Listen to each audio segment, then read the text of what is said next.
Bapak Ibu, kita di dunia ini bukan hanya untuk sujud-sujud.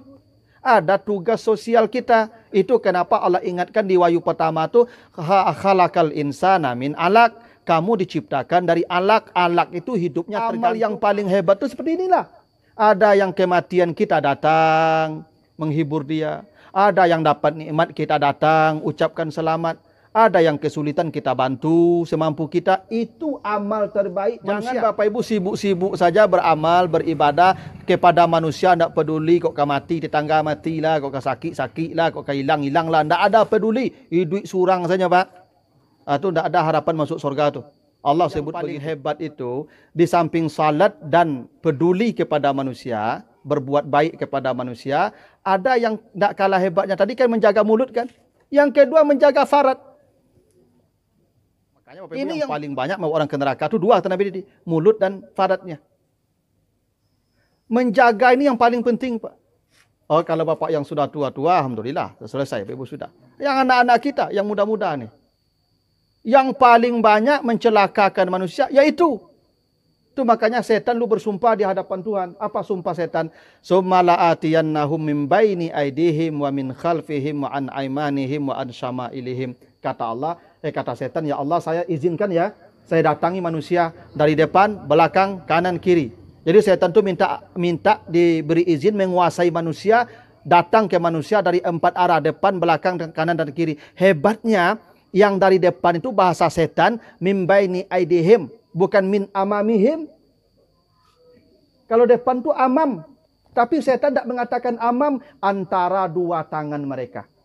Saya akan datangi manusia dari dua tangan mereka. Apa di antara dua tangan kita kalau kita berdiri? Disitulah setan pintu gerbangnya. Mana tempat di antara dua tangan kita berada, itulah gerbangnya setan. Maka karena anak kita tolong ingatkan Bapak Ibu. Tolong ingatkan. Ternyata disitulah yang paling banyak manusia ke neraka lewat faradnya.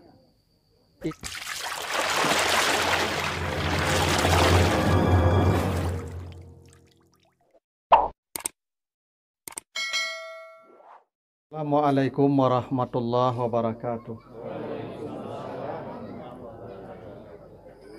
Alhamdulillahillazi khalaqal mauta wal hayata liyabluwakum ayyukum ahsanu amala. Asyhadu an la ilaha illallah wahdahu la syarikalah wa asyhadu anna Muhammadan abduhu wa rasuluh la nabiyya ba'dah amma ba'du. Bapak, Ibu-ibu sidang takziah jamaah Masjid Al-Qadar yang dimuliakan Allah, yang sama kita muliakan keluarga besar almarhumah Ibu Lendrawati yang telah dipanggil oleh Allah tanggal 10 September. Tanggal berapa? Tanggal 10 September yang lalu dalam usia 42 tahun.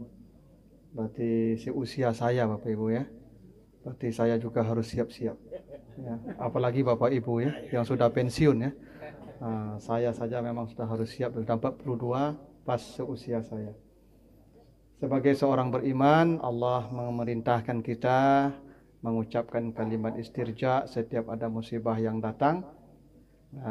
Karena dengan begitulah Allah kabarkan kita dengan kabar gembira, di mana akan Allah janjikan salawat dari Tuhan, kemudian rahmat dan hidayah. Kalimat itu selalu kita baca, yaitu innalillahi wa inna ilaihi rajiun. Sesungguhnya kami milik Allah dan sesungguhnya kami pasti kembali kepada Sang Pemilik. Semoga dosa-dosa almarhumah jika ada diampuni Allah. Semua amal baik beliau diterima dan dilipat gandakan pahalanya. Ditempatkan di tempat yang mulia di alam barzah. Dan kelak di akhirat dikumpulkan kembali bersama keluarga tercinta di surganya. Amin. Ya Rabbal Alamin. Bapak dan Ibu yang saya muliakan, dalam surat Al-Muluk ayat yang kedua, Allah Subhanahu wa Ta'ala berfirman, Allazi khalaqal mauta wal hayata liyabluwakum ayyukum ahsanu amala. Kata Allah, dialah yang menciptakan hidup, menciptakan mati, untuk dia menguji siapa di antara kamu yang paling baik amalnya.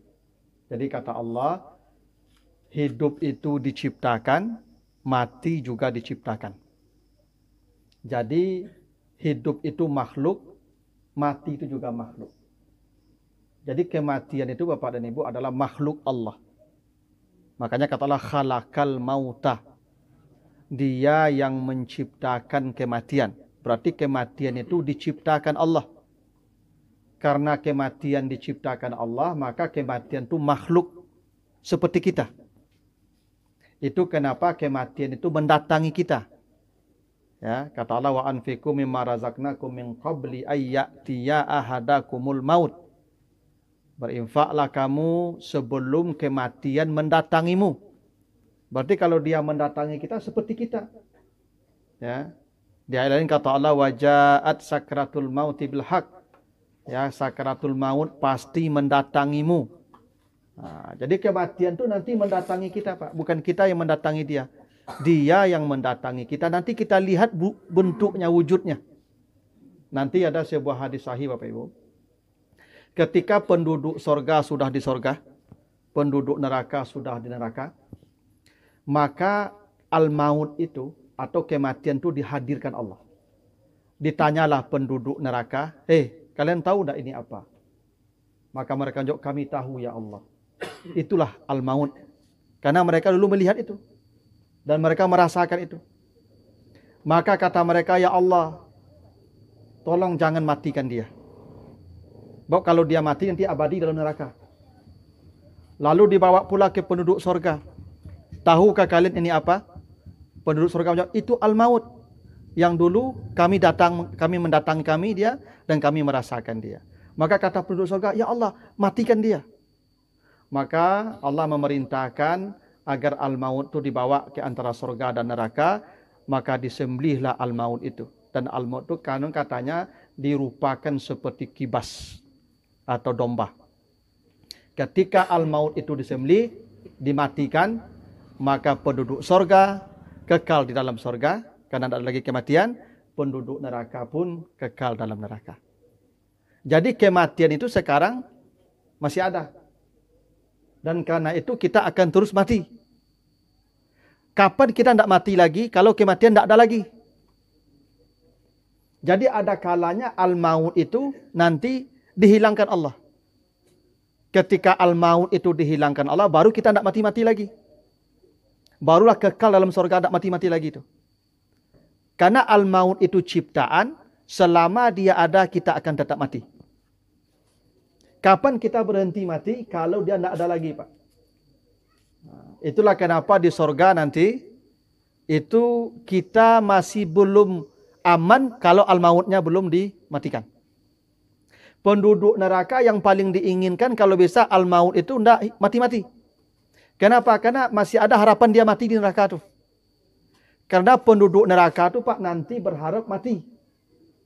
Bapak Ibu kalau nanti baca di surah Az-Zukhruf ayat 77, wa nadau ya malik liyaqdi alaina rabbuka. Mereka penduduk neraka itu berteriak, wahai Tuhan, wahai para malaikat, tolong mintakan ke Tuhan matikan kami di neraka ini.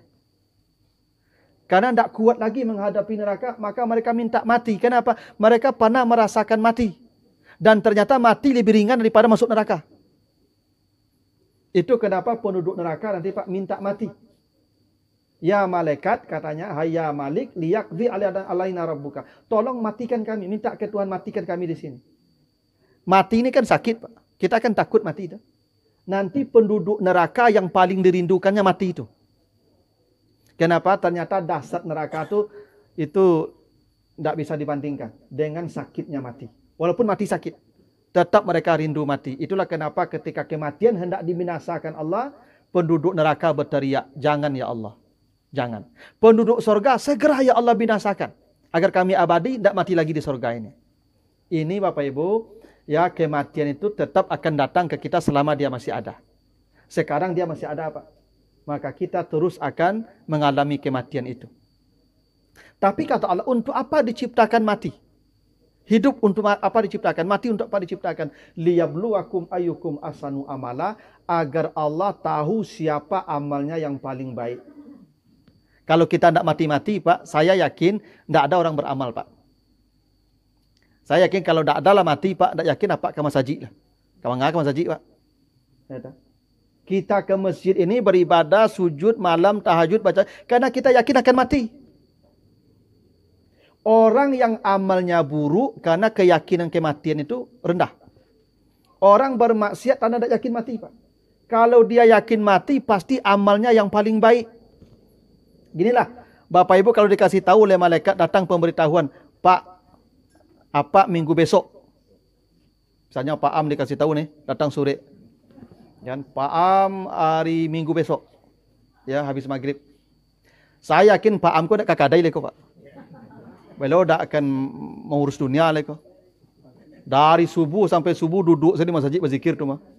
Ya nak. Kenapa? Karena beliau sudah diberitahu mati. Ya toh?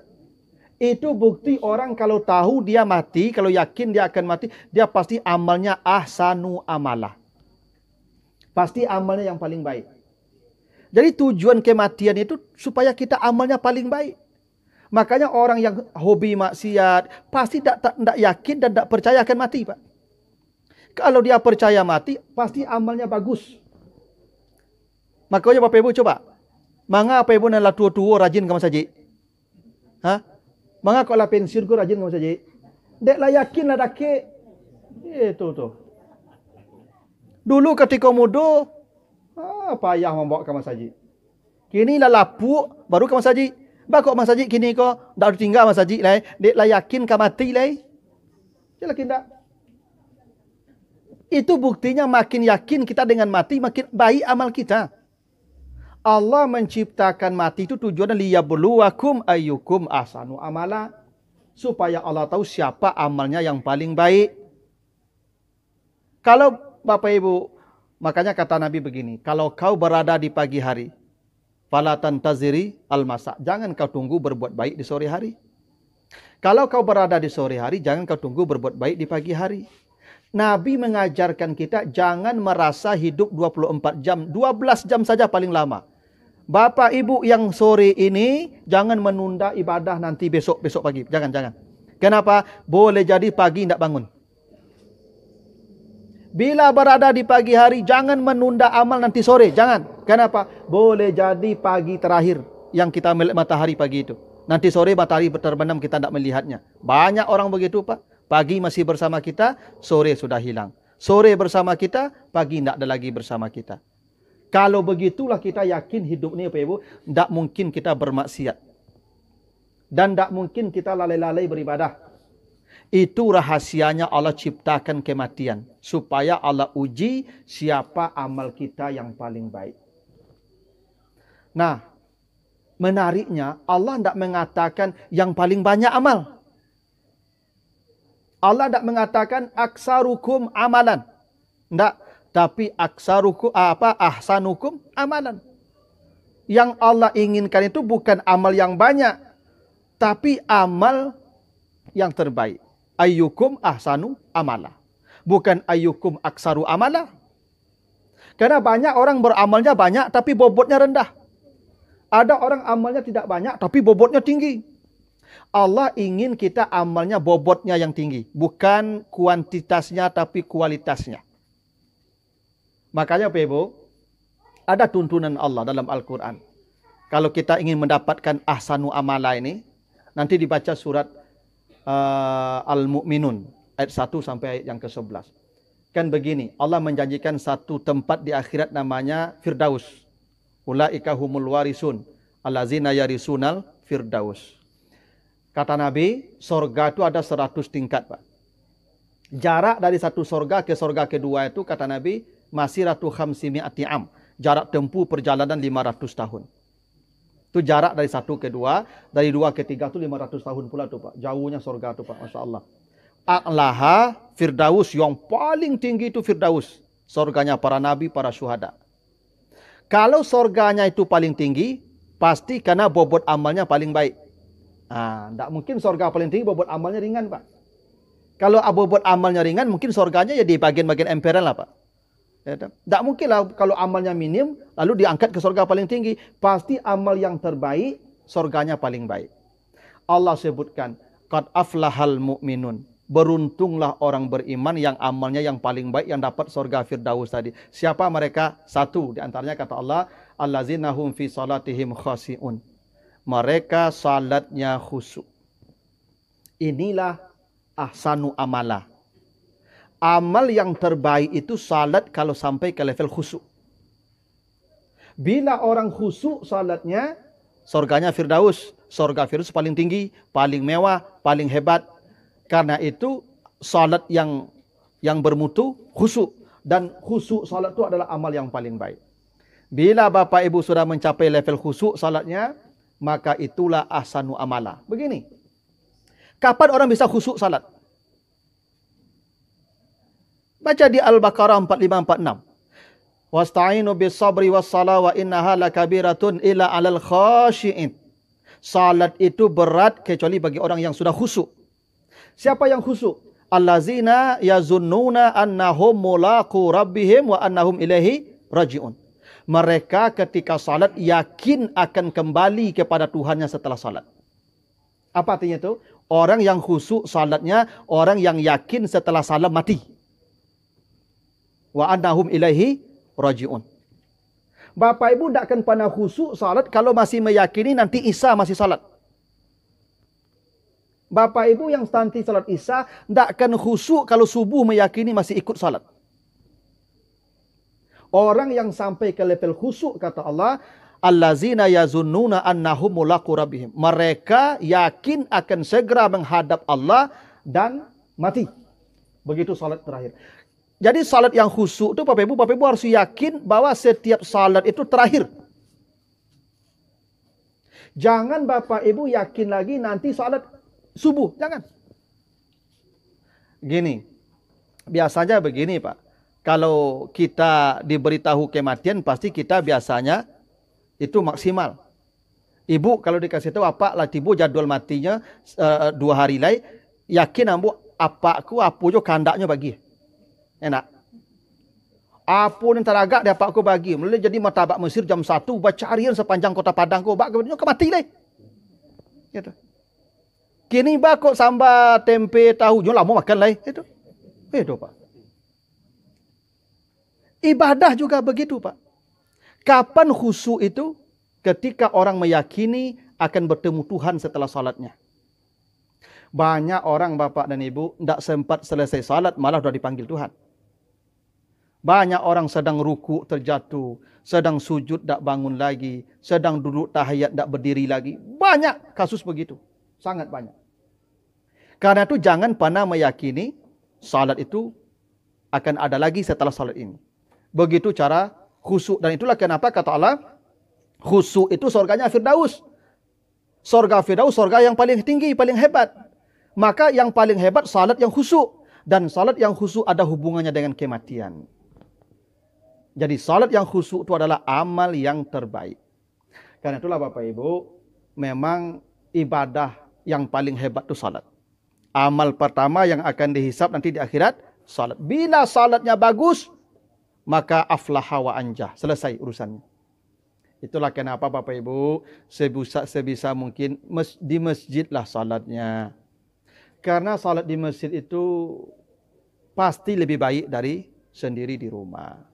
Bapak Ibu kalau bertanya, Bapak Ibu kalau sembahyang di masjid bersama tu surang di rumah, mana yang capek sudah? Capek di rumah, awak sopirnya mah. Ya, bisa kul huwallahu inna atena tabat yada iza jaa sebab putar-putar situ-situ. Di masjid lah, kecuali yang sudah sakit atau mungkin ada halangan. Ya, karena hanya dengan berjamaah khusyuk itu tercapai. Kalau nanti kita tidak bisa meyakini akan mati setelah salat. Lalu kata Allah, siapa mereka yang amalnya terbaik? Allazina hum fi salatihim khashi'un. Yang kedua, wallazina hum 'anil lagwi mu'ridun. Lidah mereka terjaga dengan baik. Jadi ternyata amal ini tidak selalu harus salat, puasa, zakat. Tidak selalu. Amal yang terbaik itu adalah orang mampu menjaga lidahnya. Jangankan akan menyakiti orang, menyebut sesuatu yang tak bermanfaat pun tidak pernah lidahnya. Makanya Nabi pernah ditanya, ya Rasulullah, apa tanda orang itu Islam yang paling baik? Kalau orang Islam, yang paling baik Islamnya apa? Kata Nabi, tarkuhu malayakni. Dia tidak berbicara sesuatu yang tidak ada urusan dengan dia. Dia tidak berkomentar sesuatu yang bukan urusannya. Ternyata itu amal terbaik, Pak. Lidah kita tidak mengganggu orang, jari-jari kita tidak menyakiti orang, itu amal terbaik. Ternyata jangan Bapak Ibu pahami amal itu hanya bentuk ritual. Menjaga lidah ini itu amal yang paling hebat. Itu kenapa Bapak dan Ibu, Nabi pernah ditanya, ya Rasulullah, apa yang paling banyak membawa orang masuk neraka? Kata Nabi, al-fam wal farad. Mulut dan farad. Mulut yang pertama tuh. Itu makanya Bapak Ibu kalau tidak penting, tidak usah bicara, tidak urusan kita, jangan berkomentar. Ternyata amal yang paling itu anil lawi mu'aridun. Mereka tidak mau mengatakan sesuatu yang tidak ada manfaat bagi diri mereka. Dan ini buah dari khusyuk tadi, Pak. Orang kalau khusyuk salatnya, lidahnya terjaga. Orang kalau mengecek sumarang keluar saja, Pak, itu sembahyangnya bermasalah tuh. Itu buah dari khusyuk tadi. Hati-hati dia bicara tuh, Pak. Jadi amal terbaik itu jaga mulut. Berikutnya kata Allah apa? Wallazina hum lizakati fa'ilun. Ada kepedulian dengan orang. Salah satu bentuknya apa? Zakat. Bapak Ibu, kita di dunia ini bukan hanya untuk sujud-sujud. Ada tugas sosial kita. Itu kenapa Allah ingatkan di wahyu pertama itu khalaqal insana min alaq. Kamu diciptakan dari alaq. Alaq itu hidupnya tergantung. Alaq itu tergantung artinya. Amal yang paling hebat itu seperti inilah. Ada yang kematian kita datang menghibur dia. Ada yang dapat nikmat kita datang ucapkan selamat. Ada yang kesulitan kita bantu semampu kita. Itu amal terbaik manusia. Jangan Bapak Ibu sibuk-sibuk saja beramal, beribadah kepada manusia, tidak peduli kok mati, tetangga mati lah, kok sakit-sakit lah, kok hilang-hilang lah. Tidak ada peduli. Duit surang saja, Pak. Itu tidak ada harapan masuk surga tu. Allah sebut begitu. Surga itu pada relasi dengan manusia. Bukan hanya kontak dengan Allah, tapi juga relasi yang baik dengan manusia. Itu kenapa Nabi katakan tidak akan dibukakan pintu surga, tidak akan diterima amalnya, tidak akan diampuni dosa. Siapa? Satu yang syirik, dua yang tidak berdamai pada orang lebih dari 3 hari. Tak hebat tu, Pak. Bila ada orang lebih 3 hari tidak berdamai, tidak dibukakan pintu surga untuknya, tidak diterima amalnya, tidak diampuni dosanya. Yang syirik satu, allazi bainahu wa baina akhihi syahna, yang masih tidak menegur saudaranya pada hari itu. Coba hebatnya Pak hubungan dengan manusia.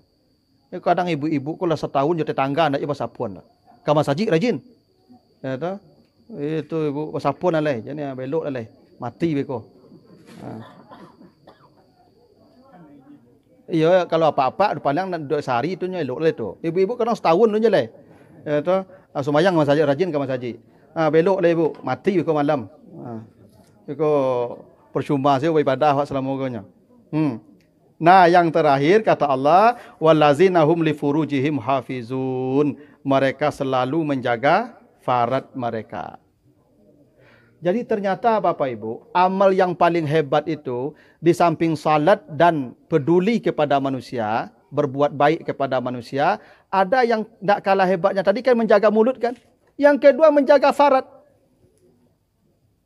Ini yang makanya Bapak Ibu yang paling banyak mau orang ke neraka itu 2 kata Nabi tadi, mulut dan faradnya. Menjaga ini yang paling penting, Pak. Oh, kalau Bapak yang sudah tua-tua, alhamdulillah, selesai Bapak Ibu sudah. Yang anak-anak kita, yang muda-muda nih.